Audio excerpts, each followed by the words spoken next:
Sir dynamics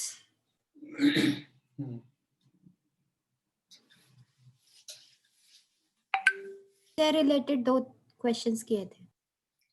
हाँ, doubts है तो पूछो, कुछ डाउट्स हैं? नहीं सर।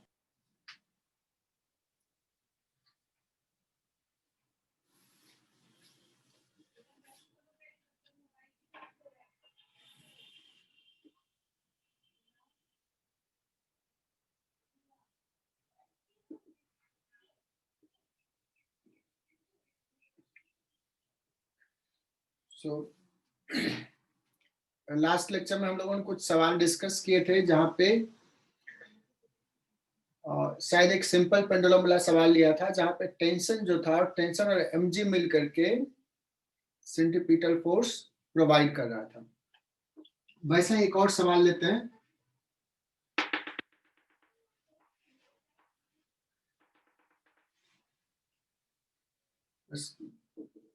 सर्कुलर मोशंस के मोड में आने के लिए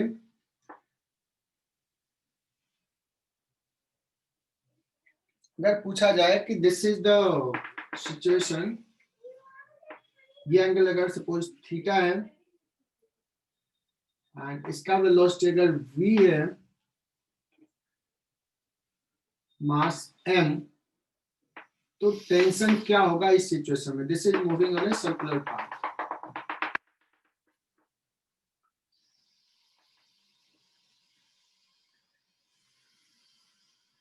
तो यहाँ पे कहोगे सर इस पे फोर्सेस कौन सा है? एक mg और एक टेंशन। सो क्या क्या इक्वेशंस लिखोगे? You will write equation T plus mg cos theta. This is net force towards center. Let's इसका लेंथ L है. That is equal to mass into acceleration v square by L या centripetal force. मुझे लगता है ये सबको clear है। ये कंफर्ट जोन में आ गया होगा ये लिखना।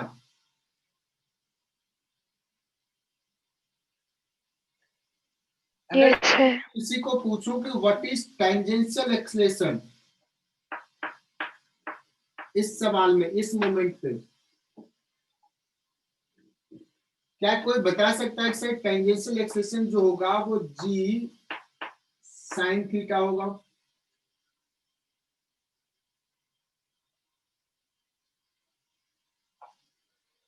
अपूर्व पाटिल बता दी थी g sin थीटा, बिकॉज इस mg का दो कंपोनेंट, mg cos थीटा और इधर mg sin theta.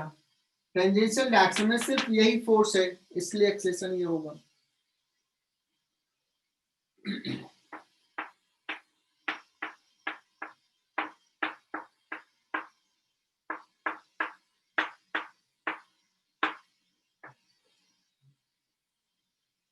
Next heading डालो कोनिकल पेंडुलम।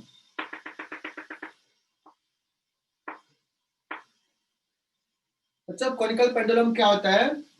सिंपल पेंडुलम ही है और इसको ऐसे वेलोसिटी दी है तो ये बोर्ड के प्लेन में मूव कर रहा है, ऐसे सपोज इस प्लेन में मूव कर रहा है, तो ये हो गया सिंपल पेंडुलम।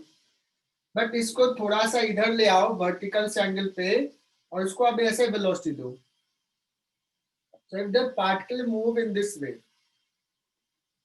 तो पार्टिकल का भी अगर मोशंस देखें इस बॉब का, तो ये हॉरिजॉन्टल प्लेन में होगा, सर्कुलर। तो ये this forms conical pendulum because ये कोन बना रहा है। स्ट्रिंग को देखो, इसको मैं ऐसे दिखा रहा हूं।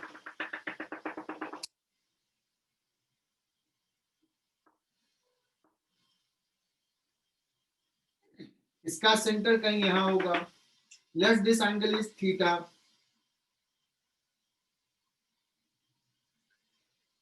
इन दिस केस क्या क्या इक्वेशंस लिख सकते हैं बच्चों? यहाँ पे टेंशन T,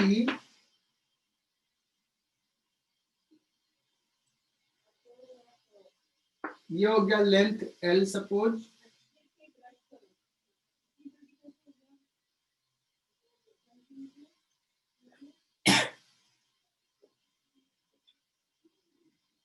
अब इसके फोर्सेस देखें तो टी और कौन सा फोर्स है, mg, यही दो फोर्स है।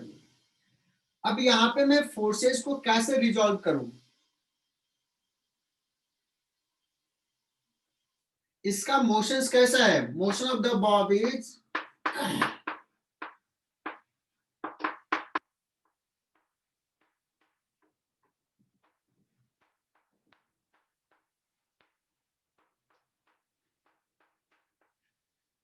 Horizontal circular path.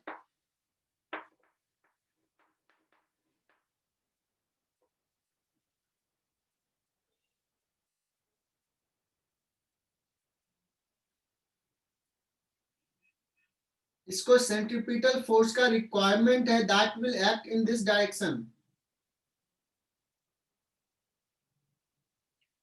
Centripetal acceleration इधर है, इस डायरेक्शन में फोर्स चाहिए। What about the vertical direction, acceleration zero है, सो वर्टिकल डायरेक्शन में फोर्स हो जाएगा zero. So we will prefer to resolve the forces along vertical and horizontal direction, XY direction. mg को रिजॉल्व नहीं करेंगे, किसको करेंगे, t को। यहां पे देखना, इसमें किसको रिजॉल्व किया था, mg को रिजॉल्व किया था। क्यों ऐसा रिजॉल्व किया था, बिकॉज हमें इस डायरेक्शन में फोर्सेस पता थे, सॉरी इस डायरेक्शन में एक्सलेशन पता था, इस डायरेक्शन में, यहाँ पे इस डायरेक्शन में पता है। So what will be the equation, vertical directions के लिए t cos theta is equal to mg, first equation. और रिक्वायर्ड सेंट्रीपिटल फोर्स यहाँ कौन प्रोवाइड कर रहा है, टेंशन का component, T sin theta is equal to, एक ही फोर्स है, m v स्क्वायर अपॉन ये रेडियस r।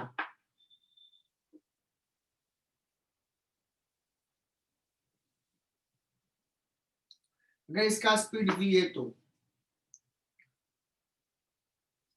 या अगर सपोज एंगुलर वेलोसिटी के टर्म में अगर दे दिया है कि एंगुलर वेलोसिटी ओमेगा है, तो उस केस में मैं लिख सकता हूं m omega square into square r। r। और r कितना होगा, तो r का वैल्यू जो होगा वो होगा l sin थीटा। सवाल में जो पूछेगा हम उसके अकॉर्डिंगली निकाल सकते हैं। ये तीन इक्वेशन समझ में आना चाहिए। v के टर्म में दिया है तो ऐसे लिखेंगे, ओमेगा के टर्म में दिया है तो ऐसे लिखेंगे। ओके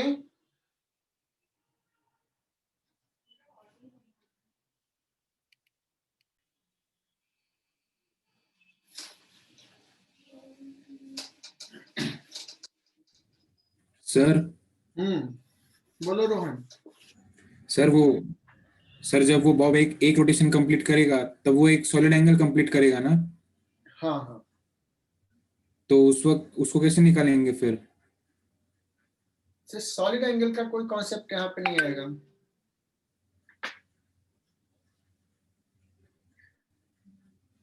क्या पूछना चाह रहे हो कि ऐसे जा रहा है, ऐसे ऐसे कौन बना रहा है, ऐसे कौन का स्ट्रिंग का जो शेप देखोगा, स्ट्रिंग का जो ये होगा वो कोनिकल वे में रोटेट कर रहा है। वो तीन इक्वेशंस लिखे, उस पे ही बेस्ट आएगा। चलो वैसा ही कुछ और एक सवाल लेते हैं।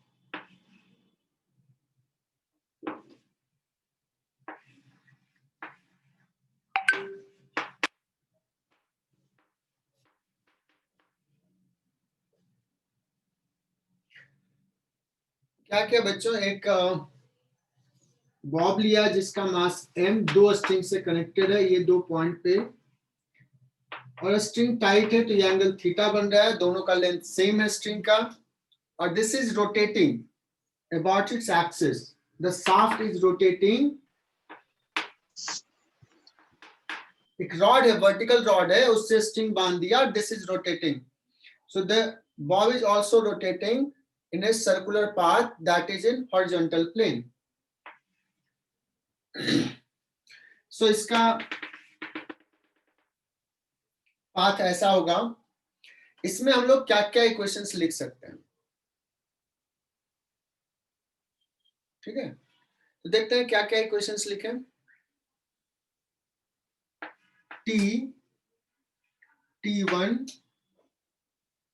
T1 cos थीटा इधर और T2 cos थीटा इधर, ये दोनों मिल करके रिक्वायर्ड सेंट्रीपिटल फोर्स प्रोवाइड करेगा।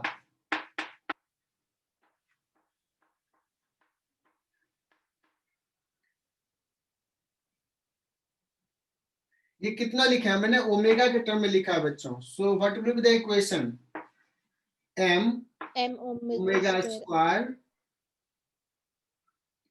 और रेडियस मैंने लिखा नहीं, मैंने ये लेंथ l दिया और ये एंगल थीटा दिया, तो यहाँ पे क्या हो जाएगा, l cos theta. l cos theta. बहुत बढ़िया, एक इक्वेशन ये हो गया। और क्या इक्वेशंस लिख सकते हैं,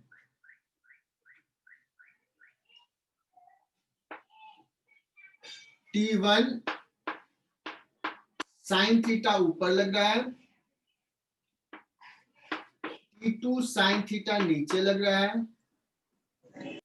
और mg नीचे लग रहा है, वर्टिकल एक्सिस में नेट फोर्स 0, सो यहां से आ जाएगा T1 माइनस T2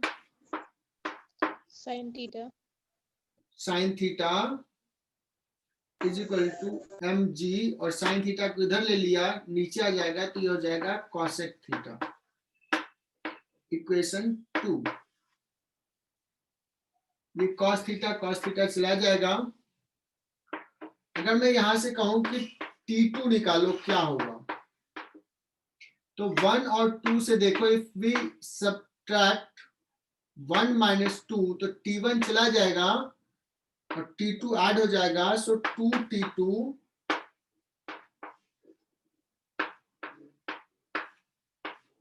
1 माइनस 2 करेंगे तो 2T2 that is equal to m omega square l minus g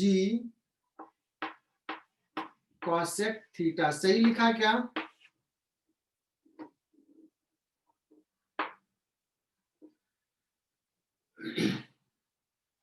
अरे बच्चों ये ओमेगा Yes, बड़ा sir. होगा तो T2 भी बड़ा होगा। अगर इस ओमेगा को कम करते जाओ तो एक समय क्या हो जाएगा, ये 0 होगा कि नहीं, घटते घटते ये 0 हो जाएगा। ये 0 हो जाएगा मतलब अब स्ट्रिंग क्या करने वाला है, स्लैक करने वाला है, और उससे ओमेगा कम कर दोगे तो ये नीचे आ जाएगा, स्लैक कर जाएगा, ऐसा हो जाएगा स्ट्रिंग, ये ऐसा हो जाएगा। तो अगर लोअर स्ट्रिंग को टाइट रखना है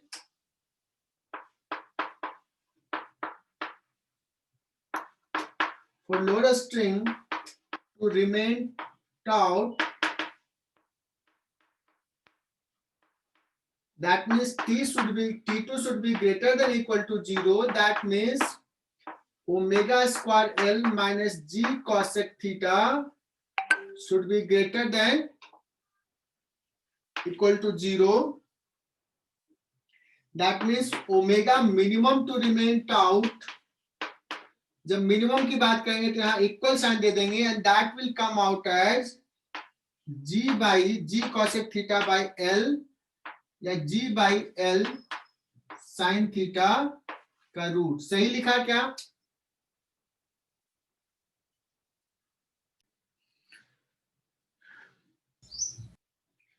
राशि 2T2 इज इक्वल टू यह है, तो T2 निकालना तो डिवाइडेड बाय 2 तो होगा ही, मैंने तो यह लिखा ना, ये तो सही लिखा। और मैंने कहा T2 should be greater than 0, tight रखना है लोअर स्ट्रिंग को, तो ये होना चाहिए तो कम से कम ओमेगा कितना हो, इतना हो तो ये स्ट्रिंग दोनों टाइट होगा, लेकिन इससे अगर कम कर दिए तो क्या होगा, ये स्ट्रिंग स्लाइड कर जाएगा, लूज हो जाएगा। और ये प्रैक्टिकली सोचो, कम ओमेगा से रोटेट करोगे तो ये स्लाइड कर जाएगा, ऐसे आ जाएगा।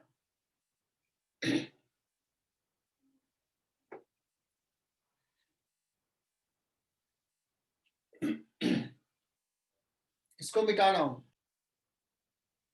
नेक्स्ट कॉन्सेप्ट लिखो, कॉन्सेप्ट नहीं सवाल ही कर रहे हैं। सपोज एक हॉरिजॉन्टल टेबल है, turn table, horizontal turntable. This is rotating about its vertical axis, and a block is placed of mass m over here at distance r.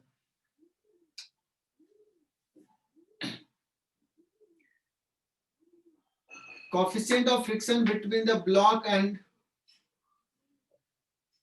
table surface is mu.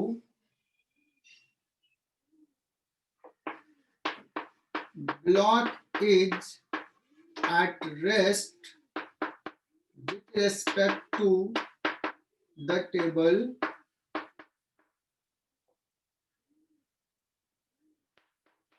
पहला सवाल, find friction force acting on the block.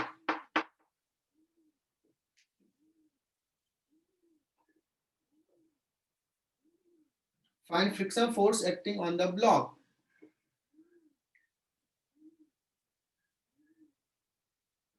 कौन सा friction force लगेगा क्यों? सो इसका motion अगर हम ground frame में डिस्कस करें बच्चों, तो ये सर्कुलर पाथ में इसका मोशन, दैट मींस इस पे इस डायरेक्शन में एक फोर्स चाहिए, सेंट्रीपिटल फोर्स चाहिए। कौन देगा सेंट्रीपिटल फोर्स? इधर कौन फोर्स लगा सकता है? mg तो नीचे है, n ऊपर है। फ्रिक्शन, फ्रिक्शन, तो इधर फ्रिक्शन लग रहा होगा F।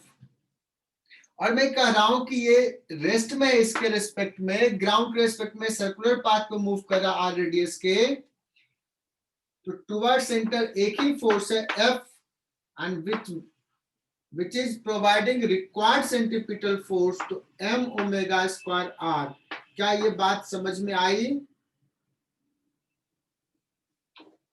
और ये फ्रिक्शन कौन सा लग रहा होगा?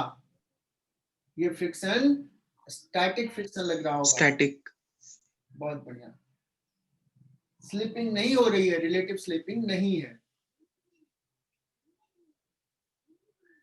लेकिन अगर मैं क्या करूं कि ओमेगा को बढ़ाते जाऊं,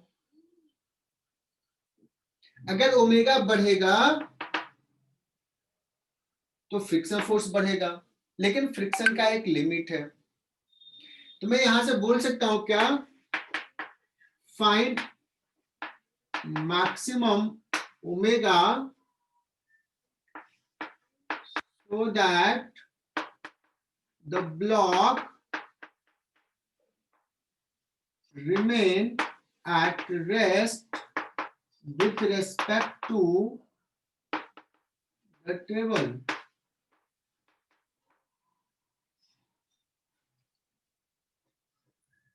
क्या करेंगे इस केस में? मैक्सिमम ओमेगा निकालना है। जिस समय ओमेगा मैक्सिमम, तो फ्रिक्शन फोर्स मैक्सिमम लगा देंगे, जस्ट अबाउट टू स्लिप होगा। So for that what will be the solutions? F का वैल्यू क्या लिख देंगे? एफ मैक्स लिख देंगे।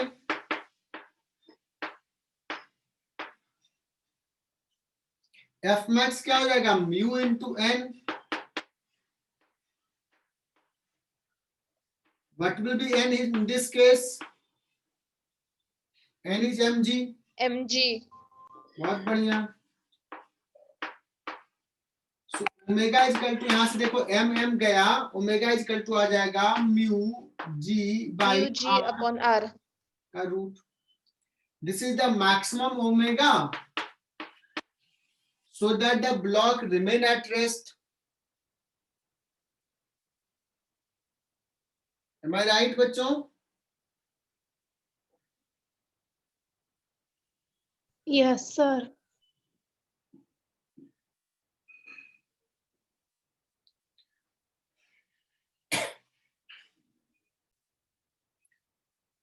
Now इसमें ये भी सवाल पूछ सकता है कि अभी हमने मैक्सिमम ओमेगा की बात किया, बट सोचो कि ओमेगा को फिक्स रखा है और एक केस में ब्लॉक को r डिस्टेंस पे रखा, देखा कि स्लिप नहीं हो रहा है, थोड़ा सा डिस्टेंस और बढ़ा दिया, देखा स्लिप नहीं हो रहा है। r जैसे से बढ़ा रहे हो, ओमेगा को फिक्स रखा, r बढ़ाते जाओगे, फ्रिक्शन फोर्स बढ़ते जाएगा। पूछेगा r मैक्सिमम कितना रख सकते हैं, मैक्सिमम डिस्टेंस कितना पर रखें कि ब्लॉक स्लिप ना करे विथ रेस्पेक्ट टू टेबल। तो वो भी सवाल आसान रहेगा, f का वैल्यू मैक्सिमम लगा देंगे mu into M G, equation वही रहेगा r मैक्स कितना हो जाएगा, mu ji by omega Mu square. mg upon m omega. m cancel हो जाएगा। तो इक्वेशंस तो यही लिखना था, इसी को कैसे पूछ रहा है सवाल में देख लो।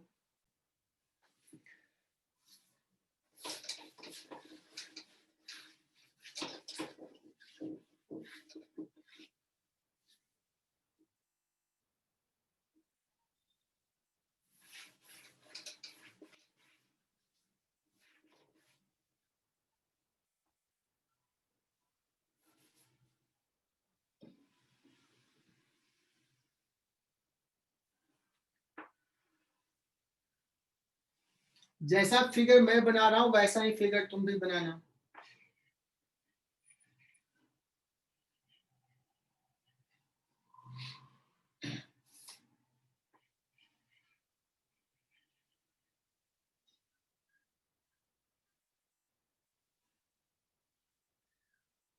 तो अच्छा फिगर नहीं बना, मैं फिर से बनाता हूं, है ना।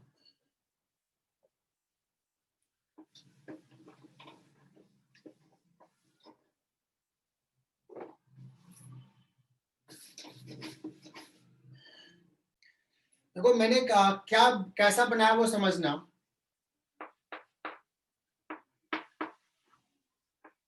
बहुत ही इंपॉर्टेंट कॉन्सेप्ट। ये एक रोड है ऐसे वर्टिकल प्लेन में, सपोज ऐसे ऐसे पहाड़ के तरफ है, ऐसा ऐसा जा रहा, दिस इज ट्रैक, और तुम ना बाइक ली और इस पे चल रहे हो कांस्टेंट स्पीड से, बाइक से कांस्टेंट स्पीड से इस हिली एरिया में जा रहे हो। सो ये पॉइंट पे अगर मैं कहूं कि ये जो कर्व है, यहाँ पे radius of curvature R A और सी पॉइंट पे radius of curvature R B. Radius of curvature का मतलब कि यहाँ पे एक सर्कल बनाओ इस पॉइंट को लेकर के, इस पाथ को लेकर के कंप्लीट करो, तो this is the radius of the circle, इसको बोलेंगे radius of curvature at this point. यहां पर अगर डिस्कस करूं तो दिख रहा होगा रेडियस ऑफ कर्वेचर कैसा होगा, यहां पे दिख रहा होगा रेडियस ऑफ कर्वेचर कैसा होगा। So according to my diagram, क्या ये क्लियरली दिख रहा है कि R A is less than R B, sorry R C, and B और डी के अगर कंपैरिजन करें, RB greater than RD. मेरा डायग्राम में दिख रहा है ना, तुम भी ऐसा ही बनाओ कि ये दिखे। Yes, sir. और ये बड़ा इंपॉर्टेंट सवाल है, इसको ना 2 स्टार 3 स्टार मार्क कर लो, इस सवाल को 4 स्टार मार्क भी कर लो।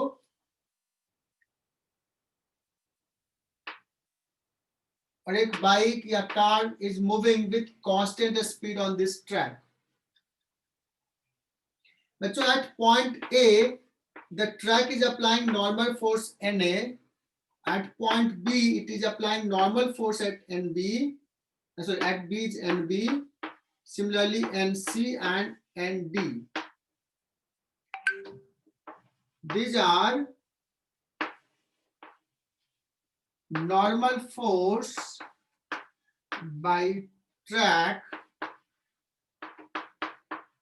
on the car at points A, B, C and D respectively. Then arrange it in increasing order. That means जो सबसे छोटा है उसको सबसे पहले और सबसे बड़ा जो है उसको सबसे लास्ट में पुट करना है. ठीक है, दिस इज योर क्वेश्चन. कर लेता हूं. ये ट्रैक है, A B C D 4 point दिख रहा है. N A N B N C and ND are normal forces by the track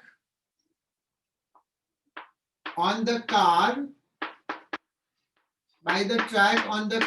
at points A, B, C and D respectively.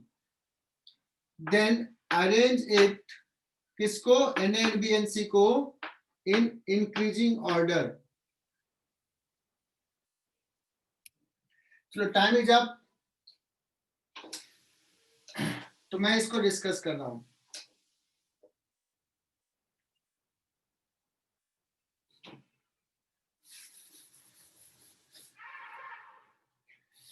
बच्चों मैं ना बी और डी के लिए देखता हूं.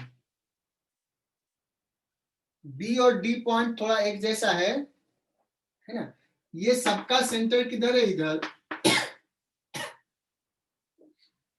चाहे बी हो चाहे डी हो, इक्वेशंस क्या होगा? एन ऊपर एम जी नीचे. सारे बच्चे एकदम ध्यान से देखना. N minus M G is equal to M we square upon are.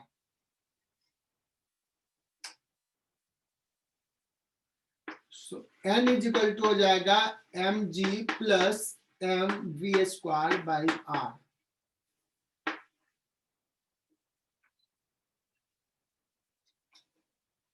मतलब यहां का n और यहां का n mg से तो ज्यादा होगा.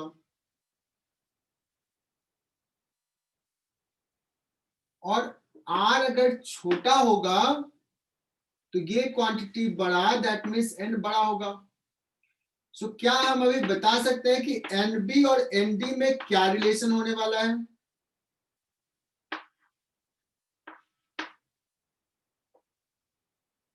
कुमुद पंडित, which one is more?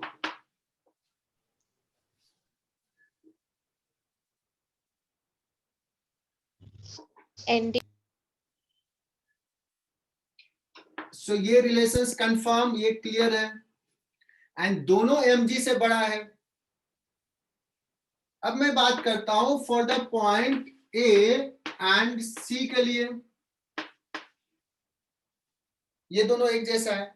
इसका सेंटर इधर है, इस पे n इधर लग रहा है और mg नीचे लग रहा है. क्या इक्वेशंस लिखूं A और C के लिए? n माइनस mg लिखूं या mg माइनस n लिखूं? mg नीचे n ऊपर. Net force toward centre.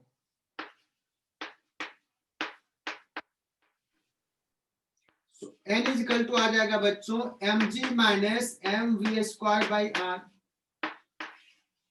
किसके लिए? A और C जैसे पॉइंट के लिए. अगर r छोटा होगा तो ये क्वांटिटी बड़ा, मतलब mg में से बड़ा क्वांटिटी घटेगा.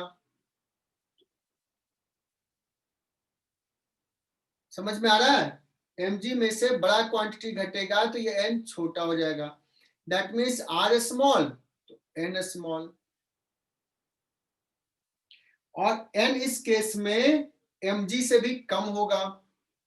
सो अगर मैं A और C पॉइंट की जहां तक बात करूं, Na और Nc में क्या रिलेशंस लिख सकते हैं?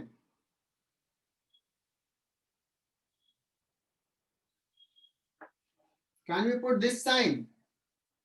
Yes, sir. Yes, sir. अब Nb Nd तो ये दोनों से बड़ा ही है, तो सबसे छोटा कौन सा हो गया? Na. NC. नहीं, सबसे छोटा Na ना, Na. Na. Ra सबसे छोटा है तो ये सबसे बड़ा, तो इसमें से बड़ा क्वांटिटी घटा है तो N छोटा हो गया। Na सबसे लिस्ट है, उसके बाद कौन सा है? NB. नहीं, NC. NC. ये दोनों mg से लेस है, both are less than mg है and both are greater than mg है। पहले ये दोनों कर लिया और ये दोनों इससे छोटा है। Now NB. कितने लोगों ने सही सही जवाब दिया था? तो सिलेबस आगे बढ़ाते हैं।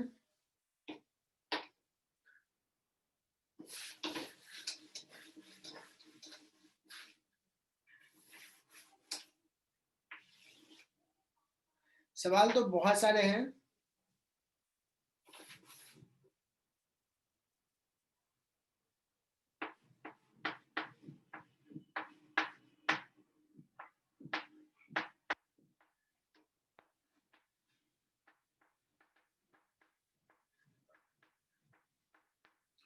मोशन इन वर्टिकल सर्कल,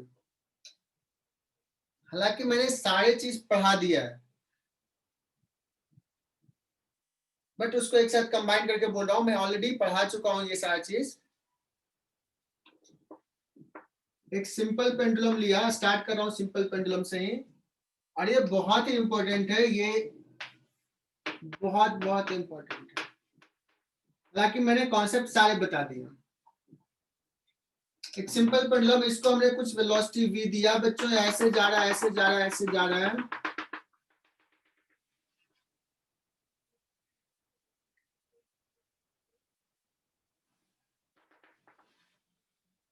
मैंने वर्क पावर एनर्जी में ऐसे बहुत सारे सवाल किए कि अगर v का वैल्यू सपोज हमने दे दिया √7gl, सपोज ऐसे दे दिया, l इज द लेंथ, और मैंने पूछा कि यहाँ पे बताओ वेलोसिटी क्या होगा। वर्क पावर एनर्जी में मैंने ये सवाल करवाया था। मैकेनिकल एनर्जी कंजर्वेशन निकाल के यहाँ पे लिख लोगे। अगर मैं पूछूं यहाँ से इस पॉइंट पे टेंशन क्या होगा, ये भी अभी कुछ देर पहले या पिछले क्लास में मैंने कहा था कि अगर यहाँ का वेलोसिटी निकल गया तो टेंशन निकाल लोगे। एम आई राइट? Yes, sir. अगर यहाँ पे कुछ स्पीड दिया हुआ है, मैं यहाँ पे पूछूं कि किस स्पीड से पहुंचा है v1, तो एनर्जी कंजर्वेशन से लिख लोगे।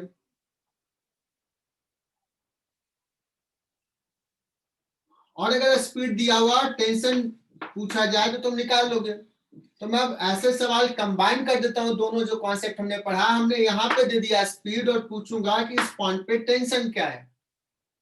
वर्क पावर एनर्जी में मैंने पूछा था यहाँ पे स्पीड इतना दिया तो यहाँ का स्पीड क्या होगा। सर्कुलर मोशंस में लास्ट क्लास में मैंने बताया कि यहाँ का स्पीड दिया हुआ है तो टेंशन क्या होगा। तो हमने पूरा चीज पढ़ा दिया।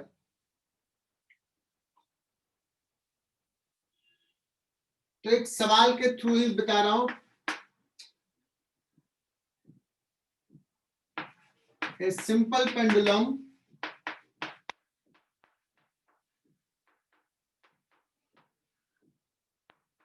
is moving in vertical circular path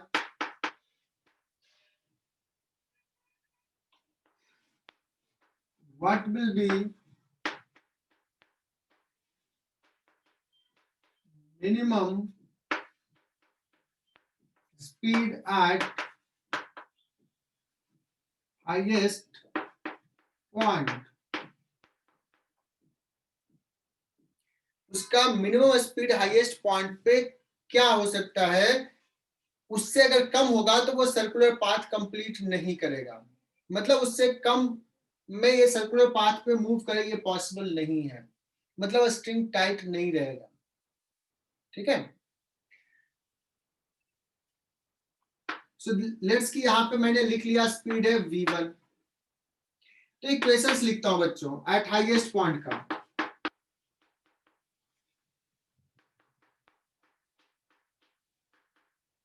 इसको एकदम अच्छे से समझना है, ये सबसे इंपॉर्टेंट पार्ट है।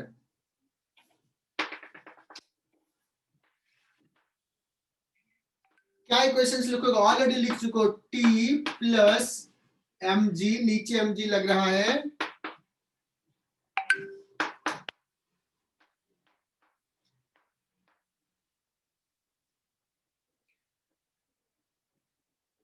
अगर स्पीड कम होगा तो mg तो कांस्टेंट है, चेंज नहीं होगा, t कम होगा। What is the minimum speed v1, कितना पॉसिबल है मिनिमम?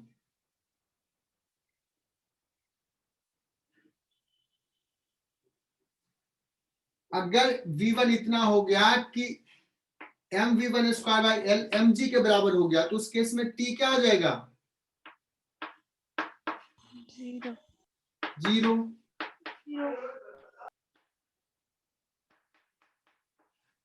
तो v मिनिमम कितना हो जाएगा? Minimum at highest point is equal to, देख लो यहां से m cancel, root gl। Is it correct?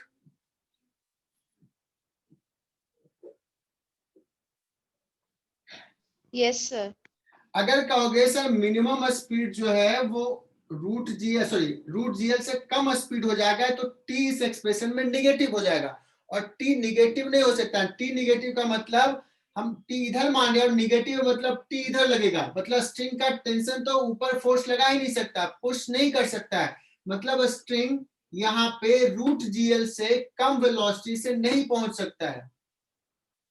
अगर रूट जीएल से कम से पहुंचने वाला होता है तो वो पहले ही स्लैग कर जाएगा, अभी जस्ट डिस्कस करेंगे। तो यहां तक आई होप कि लिख लिया होगा। Yes sir. अब सवाल ये पूछा जाता है कि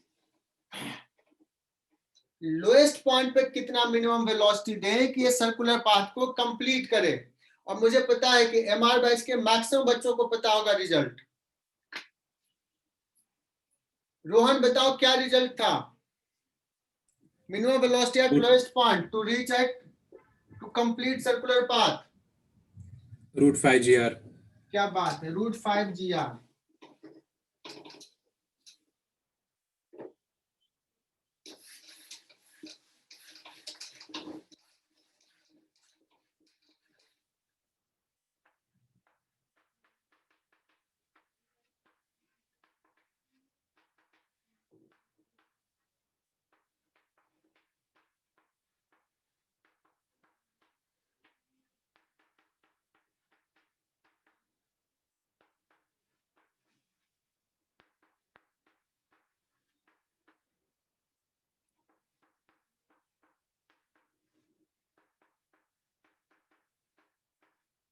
तो इस रिजल्ट को सारे बच्चे याद रख लें जैसे रोहन ने याद रखा था।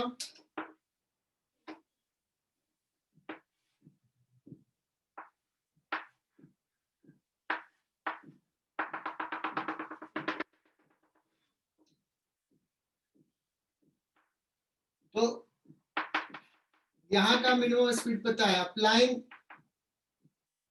Mechanical energy conservation between lowest and highest point, EI is equal to EF, लिख लेता हूं मैं। आई पॉइंट पे half mv0 square plus gravitational potential energy, बच्चों यहीं पे 0 ले लेता हूं, अगर फास्ट जाऊं तो बताना। यहां पे जब यहां का स्पीड मिनिमम तो यहां का भी स्पीड मिनिमम, हाफ m, और मिनिमम स्पीड क्या हो जाएगा, रूट जीएल का स्क्वायर प्लस यहाँ का पोटेंशियल एनर्जी 0, तो यहाँ का कितना लें, ये L और ये L, 2L. Plus M 2 mgl 2L, है ना। तो यहां से देख लोगे half M V0 square is equal to half M GL plus mg into 2L, तो हो जाएगा 5 mgl, 5/2 mgl, ये m गया, 2 गया, V0 इक्वल टू आ गया √5gl। तो ये स्ट्रिंग है बच्चों, स्ट्रिंग सिंपल पेंडुलम को, इसको लोएस्ट पॉइंट पे √5gl स्पीड दोगे या उससे ग्रेटर स्पीड दोगे तो it will complete circular path.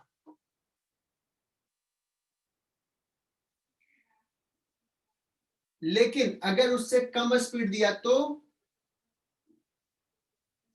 उससे कम स्पीड देंगे तो मैं बता रहा हूं किसी पॉइंट पे जाकर के ना ये स्ट्रिंग स्लैक हो जाएगा।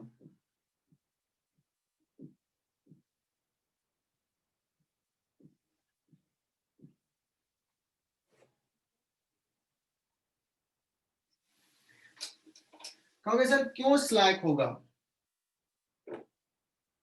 स्लैक करने की पॉसिबिलिटी कहां है?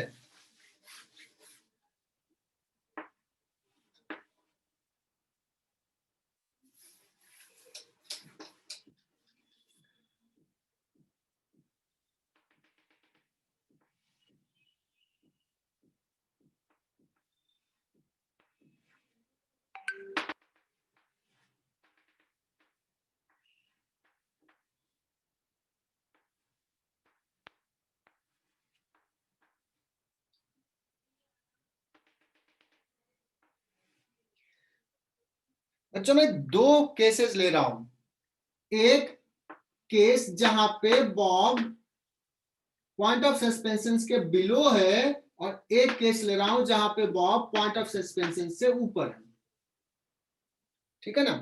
तो स्ट्रिंग के स्लैक करने की पॉसिबिलिटी यहां पे है कि यहां पे है कि कहीं पे भी नहीं है, चेक करते हैं।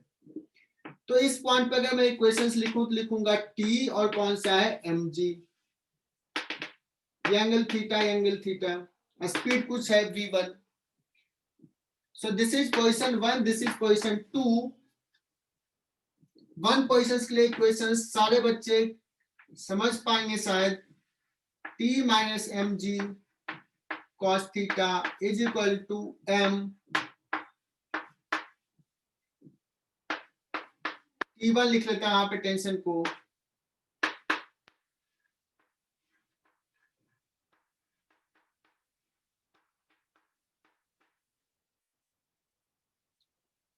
This is for position 1, this is for position 2। 2 के लिए बताना T2 प्लस mg cos जी सर। 5, ये 5 तो ये भी 5,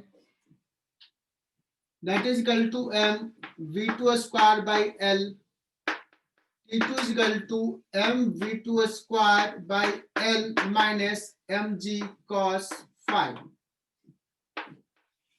Now look at the two expression.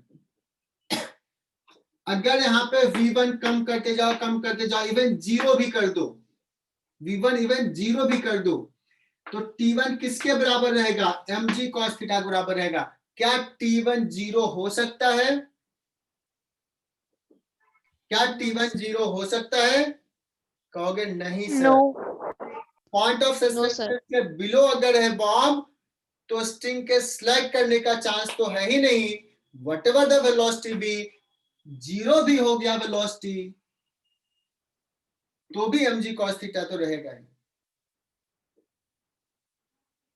लेकिन हम ऊपर की बात करें, अगर v2 कम होते गया, जब ये क्वांटिटी mg cos थीटा के बराबर हो गया तो T2 हो जाएगा 0। उस मोमेंट पे स्ट्रिंग स्लैग कर जाएगा। सो स्ट्रिंग का स्लैग करने का चांस पॉइंट ऑफ सस्पेंशन से ऊपर होगा। और एक चीज मैं बताता हूं, अगर यहाँ पे हमने स्पीड कम दिया बच्चों, छोटा सा स्पीड दिया, ऐसे जाएगा रुक जाएगा वापस आ जाएगा, और स्पीड दिया बढ़ाया, ऐसे गया वापस आ जाएगा, स्लैक करने का केस नहीं होगा। इसको और स्पीड दिया, यहां गया और रुक गया, यहां गया और रुक गया, फिर वापस आ जाएगा। स्ट्रिंग स्लैक नहीं कर रहा है, स्ट्रिंग ढीला नहीं हो रहा है, बॉब का मोशन सर्कुलर पाथ पे ही रहेगा।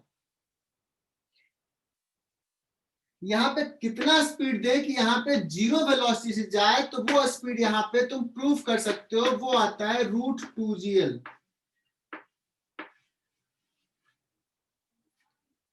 यहाँ पे कितना स्पीड दे कि यहाँ पे 0 वेलोसिटी से पहुंचे, तो ये एनर्जी कंजर्वेशन से लिखोगे तो आ जाएगा √2gl। तो मैं थोड़ा सा फास्ट यहाँ पे जा रहा हूं, सिर्फ फैक्ट बता दे रहा हूं।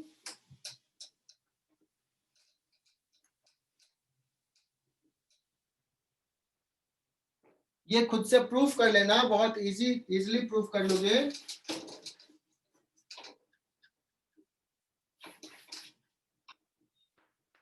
तो ये लिखो, डायग्राम भी ड्रॉ करना। If velocity at lowest point is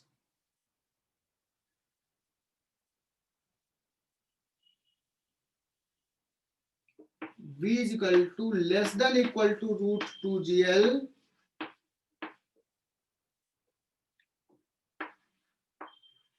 Bob will remain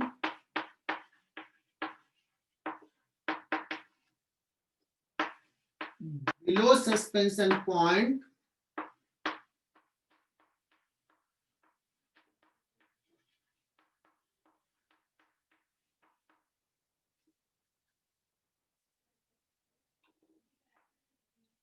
and no case of slacking of a string.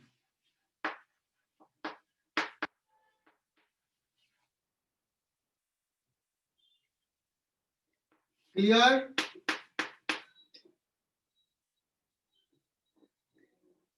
और शॉर्ट में मैं लिख लेता हूं, हालांकि तुम यही लिखोगे, if velocity at lowest point is greater than equal to √5gl,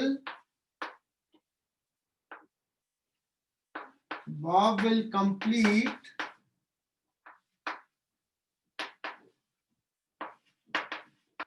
circular path, no slacking of string. देखो ये प्रूफ कर दिया ना, ये मैंने कहा था ये डेटा प्रूफ करने के लिए, लेकिन नो स्लैकिंग होगा ये मैंने बता दिया। तो ये भी क्लियर और ये भी क्लियर। किसी को डाउट तो बताना।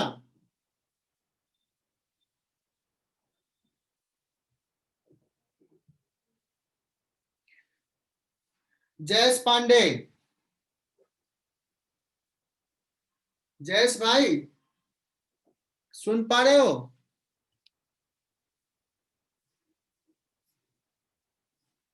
Yes sir. चलो, तो कितने दिन बाद क्लास कर रहे हो आज? सर कल किया था। कल? कौन सा चश्मा लगा के करते हो यार, कि मुझे दिखते नहीं हो तुम? मुझे तो कल नहीं दिखे थे यार, मैं तो बहुत देर खोजा तुझे। बाकी बच्चे से पूछो तुम्हारा नाम ले रहे थे कि नहीं, सब तुमको जान गए।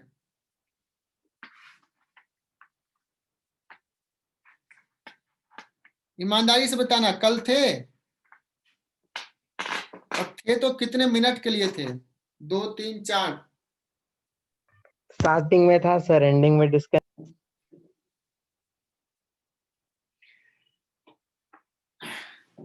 बच्चों इसको लोएस्ट पॉइंट पे मैं कितना वेलोसिटी दूं कि ये स्लैक करने का केस होगा?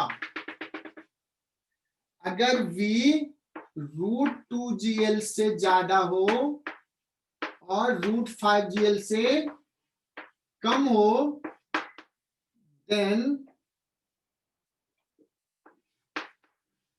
string will slack and अब slack कर जाएगा, then Bob will leave the circular path.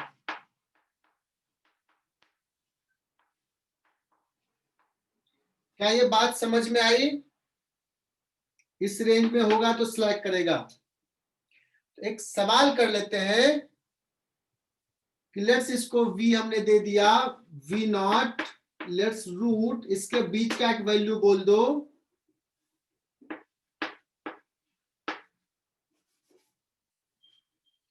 Four GL दे दिया।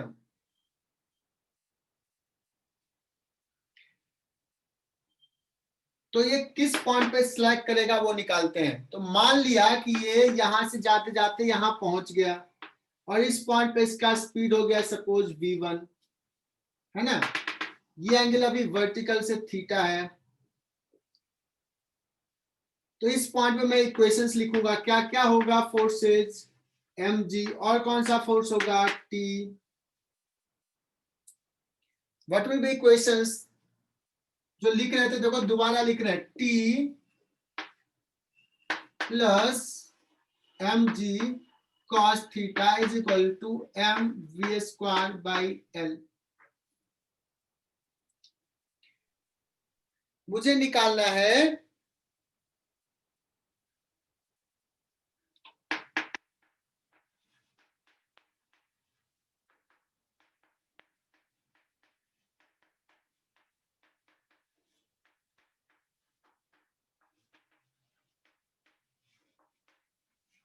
if at lowest point v0 is equal to this, then find position where string will slack.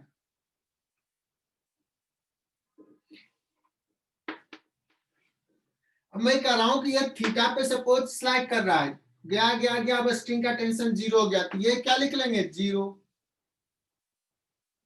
तो हमें equation आ गया mg cos theta is equal to mv square by l, ये v1 लिख दिया हूं। क्या मुझे थीटा निकल गया? कहोगे नहीं सर, ये v1 भी तो नहीं पता, मुझे थीटा चाहिए, v1 भी नहीं पता, तो हमें एक और इक्वेशन चाहिए कि नहीं। कहां से वो इक्वेशन आएगा? गौरी पाटिल क्या करें?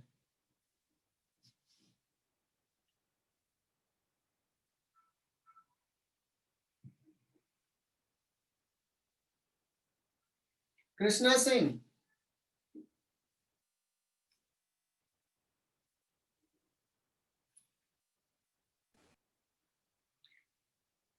गार्गे ने बहुत अच्छे से लिखी कि सर आप मैकेनिकल एनर्जी कंजर्वेशन लगाओ।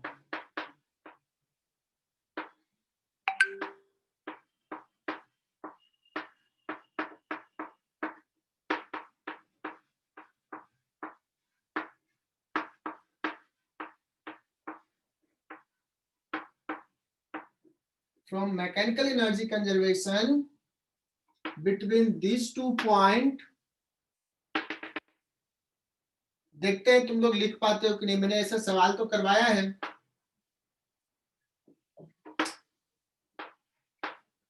फाइनल पहले लिख लेता हूं, half m v1 square plus, पहला फाइनल लिख रहा हूं ना, काइनेटिक एनर्जी प्लस रेफरेंस ये ले लिया पोटेंशियल एनर्जी 0 का, यहां पे mg और ये पूरा हाइट क्या होगा l प्लस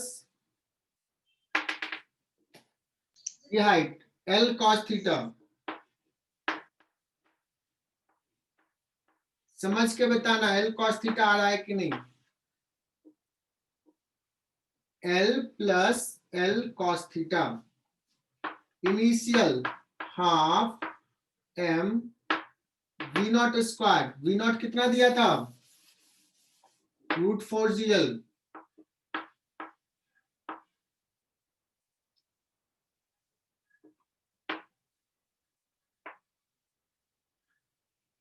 बच्चों आ गया m v1 स्क्वायर इज इक्वल टू, इधर लेके चले जाओ तो ये हो जाएगा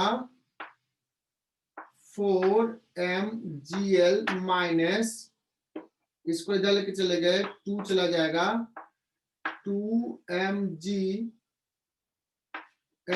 1 प्लस cos थीटा। देखो यहां भी L है, यहां भी L है, L को लेके आ जाओ और यहां पे पुट कर दो, यहां पे, तो ये इक्वेशन 1, इसको मान लो 1, ये इक्वेशन 2 में भी L को ना नीचे लेके आ जाओ ऐसे, फ्रॉम 1 and 2 मुझे cos थीटा चाहिए था, v1 नहीं चाहिए, तो हम v1 को रिप्लेस कर देते हैं।